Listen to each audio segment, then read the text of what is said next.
Hello Gemini, my name is Alison and you are with Healing Dove Tarot. Today we're going to have a look at the love energy surrounding you from the week beginning the 26th to the 1st of September.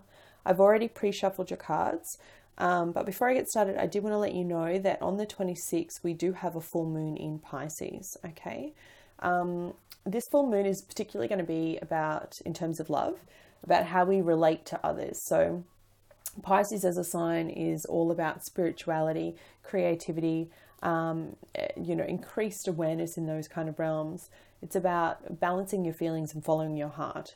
I am going to do full moon reading for each element, for each sign. I haven't done full moon readings for a little while, but I feel like I need to do one for this one.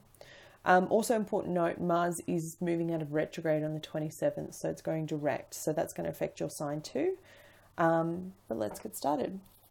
My dear Geminis, at the bottom of the deck we do have the Queen of Wands. So female fire sign around you, Aries, Leo, Sagittarius. The Queen of Wands is someone who, she's got a lot of sass, right? That's the best way I can explain it. She can be known to have attitude. She's very charismatic. She's a queen for a reason because she's gone through a lot of lessons. She's learned a lot of things. Now, whether this is someone that is a love interest for you or that you're dating, I do see that fire sign female around you. I also see you coming up in your own sign as the lovers. So that's a really good sign because it speaks to being in your element. In terms of actual people around you, you also have a King of Cups.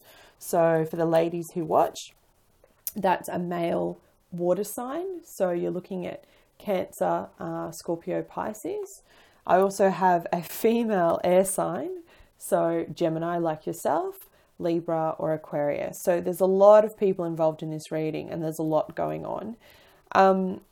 Gemini, I think your reading from last week was all about apologizing so that you can move on, so you can let go of your past and move on. I'm still seeing a bit of that energy coming around you at the beginning of the week and then carrying through. We start off with the Page of Wands. The Page of Wands are messages, right? In particular, this card for me is about an apology. So either you're giving it or they're giving it, but someone's receiving an apology and then you're mentally being able to move on, okay? That's great. I've already given you that message. We don't need to go over it again. Now, either you're apologizing to this water sign or this water sign's apologizing to you, or this water sign is your new love interest. But it's coupled with the Nine of Wands. The Nine of Wands speaks about carrying a heavy load, but keeping it all together, keeping your shit together.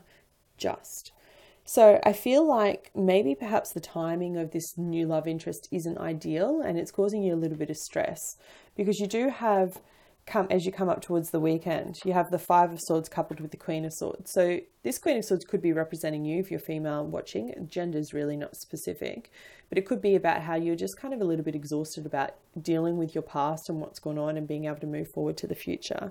Because I think this was in the same order that you had before. Maybe it was another sign, forgive me. But you do have the Five of Swords with the Seven of Swords coupled together.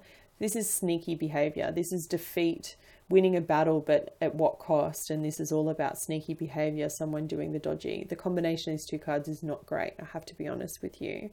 And it lands right in the middle of the Lovers, which the Lovers is a head over heart decision, right? People always say that to you.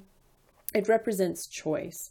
In traditional tarot, in the very first traditional tarot, when it was brought out, the card was actually called Choice. It wasn't called the Lovers, it was Choice. And it was about being presented with two situations and needing to choose a path forward.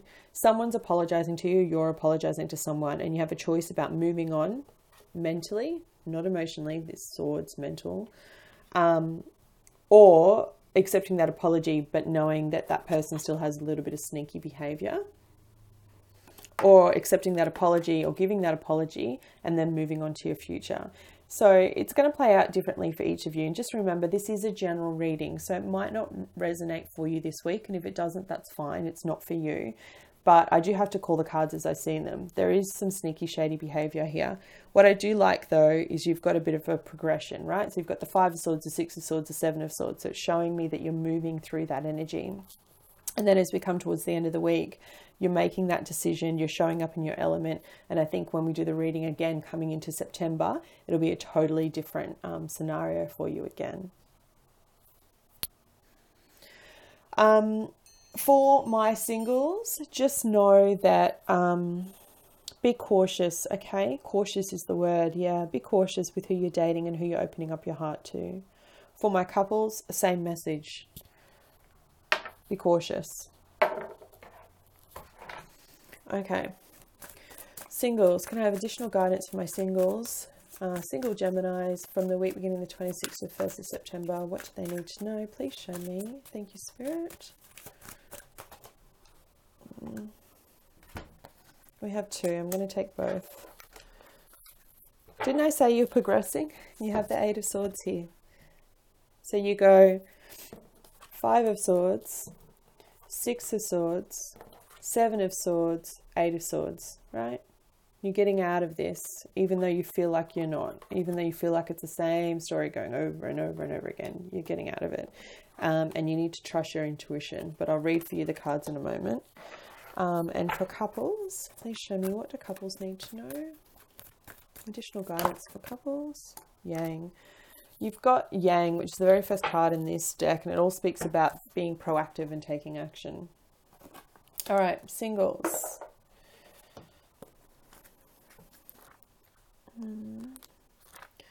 So, Eight of Swords in this is described as restricted, obstacles, powerless, and action. And I'll read it for you. While the title of this card may sound bleak, don't let it scare you. This card arrives as a wake-up call to adjust your thinking about a situation or a relationship. You may feel that obstacles have been placed in your way, preventing you from achieving your dreams around love. You may think that your situation is beyond hope and that you are powerless to improve it. Nothing could be further from the truth, however. All that is required is a willingness to take action. And do you know what's really funny? So I have to stop there. That's what this card is all about taking action. So there's a dual meaning for both of you here. Assess your current state of affairs and decide what needs to change. Then take decisive steps to make those changes and move yourself into a position of empowerment. By taking action, you take charge of the situation. Feel the power in that. Recognize that you do have the ability to create the relationship of your dreams. Nothing can hold you back unless you let it. Take charge, step into your power, and watch your relationship flourish. It's really beautiful. And, you know, the meaning's pretty accurate with what I was saying about needing to make that decision and either apologizing, receiving an apology, or acting on it. And you've received the third eye chakra card to go with this. So this speaks about intuition. It's the most intuitive one of all of the chakras. It speaks about clairvoyance. So that's inner seeing, which is what a lot of psychics like myself have. Higher levels of consciousness, all associated with this energy center. It's found between your eyebrows and just above the bridge of your nose. Works closely with the throat and the crown chakras. To enhance it, work on strengthening your intuitive abilities. So how do you do that? And you can close your eyes and visualize a circle, a square, and then any image, and practice seeing it with your mind's eye. So you know when you close your eyes sometimes and you go cross-eyed and you can see like a dot or some color between your eyes? That's what it's asking you to do. Imagine the sound of a train, a car horn, or a telephone. Practice hearing with your inner ear. Energizing this chakra helps you to intuitively know what others are thinking, feeling, and saying. This insight goes a long way towards building better and stronger bonds. There you go. Couples. Yang. So very first card out of this entire deck. And its essential meanings are the masculine principle of movement and creative activity, the power to make things happen, taking action. And the relationship message is, circumstances are supporting action on your part. It's okay to make the first move. Trust that you will quickly know where you stand. In matters of the heart, there is movement towards your highest good, so go forth with assurance. Passion is in the air, and now it is time to take the dance to the tune of love. Take the lead.